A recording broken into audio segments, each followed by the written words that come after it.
সুপ্রভাত বন্ধুরা, এটা যেহেতু ভিডিওটা সকালবেলা শ্যুট করা, তো এখন বাজে পাক্কা 8টা, ওই 10 মিনিট সময় লাগবে স্কুলে যেতে। তো দেখো আমি রেডি হয়ে গেছি একদম সকালবেলা উঠে সমস্ত আশিবাসি কাজ সেরে চান দান করে পুজো দিয়ে ঘরের পুজোটা দিয়ে তারপরে দেখো মা আর ছেলে দুজনেই রেডি হয়ে গেছি।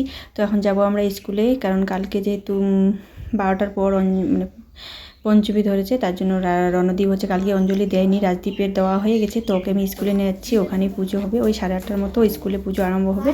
তো আমাদের 10 মিনিট সময় লাগবে। তো চলো যাওয়া যাক, বের হয়ে যাওয়া যাক, স্কুলে গিয়ে তোমাদের সঙ্গে দেখা হচ্ছে। তো চলে এসেছি স্কুলে আমরা, পূজাও কিন্তু আরম্ভ হয়ে গেছে। আর যতটুকুনি পেরেছি তোমাদের সঙ্গে শ্যুট করেছি ভিডিও। তো দেখো এইবারই প্রথম আমি স্কুলে অঞ্জলি দিচ্ছি, এতটা ভিড় মানে কী বলবো, বাইরে আরও লোক আছে, 2বার 3বার করে অঞ্জলি দেওয়া হয়ে গেছে, মানে দিবে, মানে আমাদের হওয়ার পরে আরও 2বার দিবে। তো এখানে ম্যাম, অনেক গার্জিয়ানরা বাচ্চাগুলোর সামনে।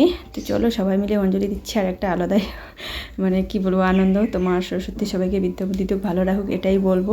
তো এদিকে পুজো কিন্তু চলতেছে, আর আমরা পিছনে সবাই দেখো, বাচ্চাগুলো কি সুন্দর করে সামনে বসে আছে, আর আমরা কিন্তু পিছনে। তো চলো এবার বাইরে যাওয়া যাক।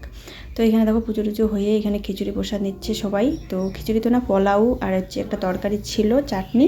তো টাটা সবাইকে।